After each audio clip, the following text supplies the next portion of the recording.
Assalamualaikum warahmatullahi wabarakatuh.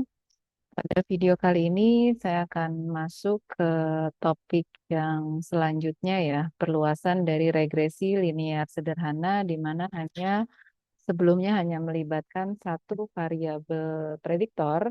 Nah, sekarang kita bisa melibatkan beberapa variabel prediktor ya. Jadi sebagai contoh kalau misalkan kita punya Y-nya itu adalah prestasi, maka di sini kita ingin menganalisis ya, apa sih yang menyebabkan bervariasinya prestasi dari mahasiswa satu ke mahasiswa lainnya ya.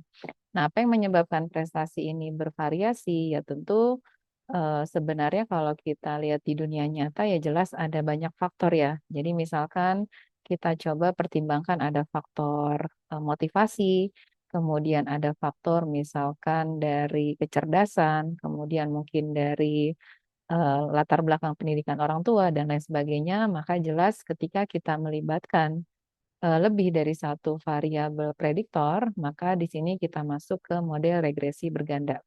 Jadi sebelumnya kita cuma punya persamaan Y sama dengan beta 0 ditambah beta 1 XI saja, karena kita melibatkan banyak variabel prediktor.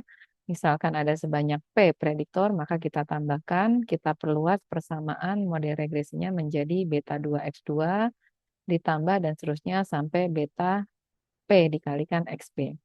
Dan ditambah jangan lupa residual, karena walaupun sebanyak apapun faktor yang kita libatkan di dalam model regresi, pasti selalu ada sisa. Ada faktor lain, ya faktor-faktor lain di luar yang kita teliti yang mungkin itu akan menjelaskan kenapa variabel Y-nya itu bervariasi. Jadi residual ini akan selalu ada berapapun ketika kita melibatkan ya banyak variabel prediktor. Nah, di mana I-nya di sini ada ini adalah 1, 2, sampai N, ini menyatakan banyaknya individu atau pengamatan. Ya. Di sini saya kira sudah jelas ya, YI-nya menyatakan respon, kita punya banyak variabel X ya, di mana ini menyatakan variabel prediktor, beta 0-nya ini masih sama ya, itu adalah menyatakan intercept. Kemudian kita punya beta J. Nah, sekarang beta J-nya itu slope-nya ada banyak ya, atau biasanya kita kenal juga istilahnya sebagai koefisien regresi. Kemudian untuk residual ini asumsinya masih sama bahwa kita asumsikan saling independen, kemudian berdistribusi normal dengan minnya 0 dan variansinya konstan sebesar sigma kuadrat. Nah, ini kalau kita jabarkan lebih detail, artinya kita kan punya pengamatan I dari 1, 2, sampai N. Jadi artinya kita bisa menuliskan bahwa setiap individu atau setiap data pengamatan itu punya persamaan masing-masing ya. Jadi kita punya Y1 persamaannya sekian, untuk data pengamatan kedua berarti Y2, kemudian ini adalah komponen regresinya, dan seterusnya. Sampai dengan individu atau pengamatan ke N, kita bisa tuliskan persamaan regresinya YN sama dengan beta 0, dan ini komponen regresinya ditambah dengan residual.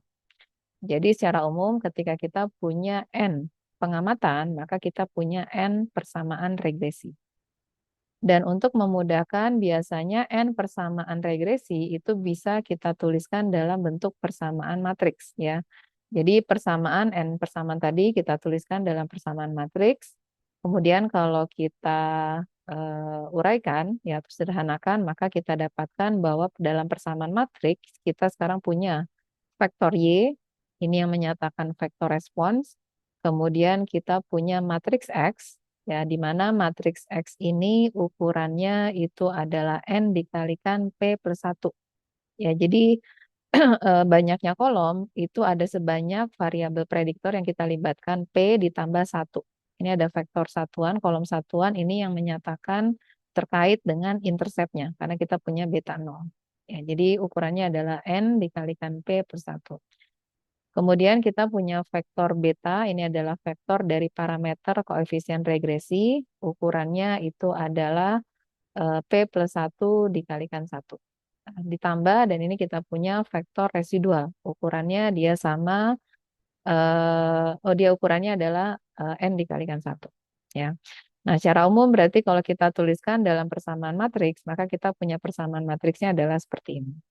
Di mana sekarang kita punya vektor residual, dia sekarang berdistribusi multivariat normal ya. Jadi MV ini dari kata multivariat dan dia berdistribusi normal. Min-nya masih sama dengan 0, dan karena dia distribusinya multivariat, maka ini adalah vektor kovarian ya. Ini menyatakan vektor kovarian ya. Di mana vektor kovarian ini dia adalah vektor varian kovarian yang ukurannya itu adalah N dikalikan N ya. Jadi kalau saya tuliskan, jabarkan sigma ini adalah vektor ukurannya N kali N ya. Di mana em, diagonalnya ini menyatakan variansinya ya. Jadi variansinya karena kita asumsikan variansinya konstan, maka diagonalnya nilainya sebesar sama sigma kuadrat. Nah, kemudian di luar diagonal ini nilainya 0. Ya, kenapa nilainya 0? Karena ini menyatakan asumsi yang tadi bahwa residual itu saling independen. Jadi kalau saling independen, maka yang di luar diagonal ini kan menyatakan kovarian ya, kovarian antara residual satu dengan residual lainnya. Jadi karena residualnya saling independen, maka nilai kovarian atau korelasinya sama dengan 0. Atau kalau kita sederhanakan, ini bisa kita tuliskan sebagai sigma kuadrat dikalikan dengan vektor identitas. Ya, maka kita asumsikan ini sebagai matriks varian kovarian dari si residual. Ya, nah begitu kita sudah menyatakan ya persamaan regresi. Jadi selalu di awal itu kita berteori dulu ya. Kita tetapkan apa yang menjadi X, kemudian apa saja yang mempengaruhi eh, kita berteori mengenai hubungan ya antara variabel Y dengan beberapa variabel X. Nah, ini kalau sudah kita tetapkan faktor-faktor apa saja yang mempengaruhi dari variabel respon, langkah berikutnya adalah tentu kita ingin mengestimasi ya, mengestimasi berapa nih besar pengaruh X1 terhadap Y, berapa besar pengaruh X2 terhadap Y, dan seterusnya. Nah, mengestimasi besar pengaruh itu kan terkait dengan mengestimasi besar nilai dari parameter beta J, ya, dari koefisien regresinya. Nah, bagaimana kita mengestimasi atau menduga koefisien atau parameter dari beta J ini? Ini kita menggunakan metode yang sama persis ketika kita mengestimasi parameter dari persamaan regresi linear sederhana, di mana kita menggunakan estimasi least square. Ide dari least square itu adalah kita mau meminimumkan jumlah kuadrat error terkecil. Ya, jadi error kuadratnya ya itu kita minimumkan karena model yang bagus itu kan yang kita harapkan yang errornya sekecil mungkin. Ya, jadi bagaimana kita mendapatkan persamaan regresi dengan menggunakan least square? Idenya adalah kita meminimumkan ya jumlah kuadrat errornya. Ya, di mana jumlah kuadrat error itu kan bisa kita peroleh dengan cara menghitung nilai aktual YI-nya dikurangi dengan ini adalah nilai prediksi. Ya, aktual dikurangi prediksi itu adalah kita sebut dengan residual. Ya, jadi ini ide dari least square. Nah, ide least square ini dalam regresi linear sederhana bisa kita kembangkan untuk persamaan regresi berganda di mana kita menggunakan banyak variabel prediktor. Ya, nah idenya sama persis di mana kita ambil selisih ya, atau kita minimumkan jumlah kuadrat errornya. Jadi ini sama kita punya nilai aktual YI. Nah, yang ini adalah nilai prediksinya. Ya, ini prediksinya. Ya, jadi ini sama kita minimumkan dari jumlah dari epsilon kuadrat ya. Cuman sekarang nilai prediksinya tentu dia bergantung dari banyak variabel X dan banyak parameter betanya. Nah, dalam notasi matriks, kita tahu bahwa tadi kan kita sudah tuliskan bahwa dalam notasi matriks, maka persamaan regresi bisa dituliskan sebagai Y sama dengan X kalikan beta, matriks desain X-nya dikalikan dengan vektor beta ditambah dengan residual. Maka dari sini kita bisa dapatkan residual dalam persamaan matriks, yaitu Y dikurangi dengan X dikalikan vektor beta. Nah, dari sini kita bisa meminimumkan jumlah error kuadrat ya dalam bentuk matriks. Kita punya fungsi least square-nya, yaitu adalah kan idenya tadi ya, kita jumlahkan epsilon kuadrat ya, pangkat 2, di mana epsilonnya tinggal kita substitusi dari persamaan matriks yang sudah kita dapatkan di sini. Nah, dari sini kita punya persamaan ya, fungsi persamaan kuadrat, di mana tadi idenya kita mau mencari nilai minimum ya. Kita punya fungsi mau mencari nilai minimum, maka kita butuh ilmu kalkulus dengan cara kita ambil turunan pertama dan kita buat persamaannya sama dengan 0. Nah, nanti dengan sedikit beberapa langkah ya, operasi aljabar, maka nanti kita peroleh bahwa nilai parameter beta topinya, ini adalah koefisien dari regresi ya, maka bisa kita hitung sebagai X transpose X, kita ambil inverse-nya, kemudian dikalikan dengan X transpose Y. Maka ini adalah estimasi OLS ya untuk persamaan regresi berganda. Nah, dari sini ketika kita sudah mendapatkan nilai koefisien regresinya, maka kita bisa substitusi kembali ke persamaan regresi awal ya, di mana sekarang betanya kita ganti dengan beta topi yang sudah kita duga. Nah, ini bisa kita gunakan nanti untuk mendapatkan nilai prediksi dari si Y topi ya. Jadi kita tadi substitusi, kita dapatkan beta topinya diberikan oleh yang persamaan ini tadi ya. X transpose X, kemudian diambil nilai inverse-nya, dikalikan dengan X transpose Y, maka kita dapatkan, kalau kita sebut yang ini sebagai matriks H, nah, yang ini ya, ini kita sebut sebagai matriks H, maka Y topi itu adalah perhitungannya sebagai H dikalikan dengan Y. Ya. Nah, ini artinya bisa kita pandang bahwa H itu biasanya kita sebut juga sebagai head matrix ya, di mana ini bisa kita pandang bahwa kita melakukan proyeksi ya, melakukan proyeksi ke bidang sebagai bidang ortogonal ya, di mana nanti matriks H ini ada maknanya kenapa kita sebut matriks H, karena nanti ada peranan penting ketika nanti kita melakukan diagnosis model. Jadi kita nggak akan bahas sekarang untuk matriks H, karena nanti ini kita akan bahas lebih detail ketika kita masuk ke bagaimana cara mendiagnosis model. Nah, di sini saya berikan sedikit informasi bahwa matriks H itu bisa kita pandang sebagai matriks operator ya, yang memproyeksikan nilai aktual Y ya ke dalam sub bidang dari si ruang vektor si variabel X. Nah, matriks H ini dia punya pertama, dia adalah matriks yang tentu dia ukuran dia adalah matriks square ya, matriks persegi di mana ukuran banyaknya baris sama dengan banyaknya kolom. Terlebih lagi dia memiliki sifat bahwa matriksnya dia simetris. Kemudian yang kedua, ini menarik bahwa matriks H atau head matrix dia bersifat idempotent, di mana idempotent itu artinya kalau kita kalikan H dengan dirinya sendiri, maka ini sama dengan H juga. Nah, ini sifat dari idempotent. Kemudian kalau kita sudah dapatkan nilai prediksi tadi ya, maka kalau kita kurangi nilai aktual, dikurangi nilai prediksi, maka kita dapatkan nilai residual ya, di mana nanti nilai residualnya ini berperan penting ya, bisa kita gunakan untuk salah satunya nanti ya kita bahas mengenai inferensi dan menurunkan properti-properti lainnya terkait dengan misalkan dengan parameter sigma kuadrat ya. Ya tentu nanti ini terkait dengan inferensial untuk parameter dari si koefisien regresinya.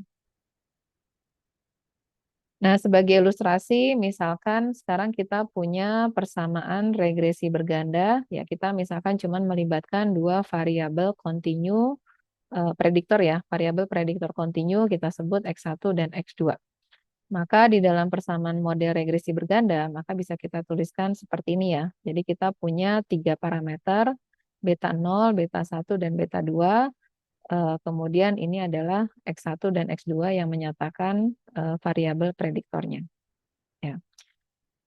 Misalkan diketahui ya bahwa nilai interceptnya sebesar 10, beta 1-nya 2, beta 3-nya 5, maka kita bisa tuliskan fungsi regresinya ya, maka fungsi regresinya ini kita tuliskan seperti ini ya. Dan kalau kita coba visualisasikan, maka persamaan regresi ya dengan dua variabel kontinu, maka sekarang persamaan regresi itu adalah merupakan sebuah bidang ya. Jadi sekarang kalau misalkan di persamaan regresi linear sederhana, maka persamaan regresinya kan dia berupa di dalam bidang dua dimensi ya. di dalam ini adalah bidang 2 dimensi, maka dia berupa garis, ya. Maka ketika kita menambahkan satu variabel X, ya, kita punya X1 ditambah beta 2 X2, maka sekarang ini adalah berupa bidang yang kita gambarkan dalam 3 dimensi. Nah, makanya bisa dibayangkan kalau kita tambahkan lagi nih variabel ketiga, ya, variabel prediktor ketiga, ya, maka kita berbicara di ruang berdimensi 4, ya, dan seterusnya, ya, untuk semakin banyak kita menambahkan variabel prediktor. Jadi sebagai ilustrasi, sekarang tidak lagi berupa garis, ya, persamaan regresinya, maka sekarang kita punya berupa bidang seperti ini, ya. Bidang yang diberikan oleh arsiran warna abu-abu ini, ya. Di mana beta 0 itu adalah menyatakan sama seperti sebelumnya, dia adalah titik potong, ya, titik potong di sumbu Y, ya. Kemudian tentu bidangnya ini akan menunjukkan kemiringan tertentu, ya, tergantung dari besaran nilai koefisien regresi dari beta 1 dan beta 2. Oke, nah dari segi interpretasi, maka kita bisa interpretasikan untuk intercept ini sama, ya, seperti di regresi linear sederhana, di mana dia ada maknanya kalau nilai X1 dan X2-nya sama dengan 0. Ya. Kemudian untuk koefisien regresi baik beta 1 dan beta 2 ini juga masih sama, ya, interpretasinya dia menyatakan perubahan, bisa perubahannya naik atau turun, ya, di mana perubahan naik turunnya dari si nilai variabel Y atau variabel respon ketika X1-nya dia berubah naik atau turun diberikan ketika X2-nya konstan. Ini kalau kita punya beta 1. Nah, beta 2 ya tentu ini adalah pengaruh yang terkait dengan variabel prediktor X2, di mana ini menyatakan naik atau turunnya dari variabel Y ketika X2-nya itu naik atau turun diberikan variabel X lainnya itu adalah konstan. Ya. Nah, sebagai informasi bahwa persamaan regresi yang kita bahas, regresi linear sederhana di sini, ini kita katakan memiliki pengaruh aditif. Aditif itu adalah penjumlahan, ya, karena kita jumlahkan kan pengaruh X1 dan X2, ya. Atau artinya pengaruh aditif ini kita sebut bahwa pengaruh X1 dan X2 itu tidak saling berinteraksi, ya. Nanti kita akan bahas di pertemuan berikutnya, ada nanti model yang kita katakan pengaruhnya tidak aditif atau kita katakan dia ada interaksi. Jadi untuk saat ini kita hanya bahas untuk pengaruh yang tidak ada interaksi atau pengaruhnya aditif, ya. Nah, parameter beta 1 dan beta 2 ini kita sebut juga sebagai koefisien regresi parsial, karena pengaruh parsial, ya, karena ketika kita melibatkan ada dua variabel X, maka pengaruhnya itu kan parsial. Pengaruh terhadap Y diberikan oleh X1, ya, dan juga ada pengaruh terhadap Y diberikan oleh X2. Nah, sebagai ilustrasi di sini saya punya contoh, ya. Saya punya contoh di mana di sini masih saya menggunakan dua variabel X1 dan X2, di mana Y-nya ini menyatakan price, ya. Kemudian X1-nya adalah usia dari jam, ya, jam antik. Kemudian X2-nya itu menyatakan banyaknya penawar.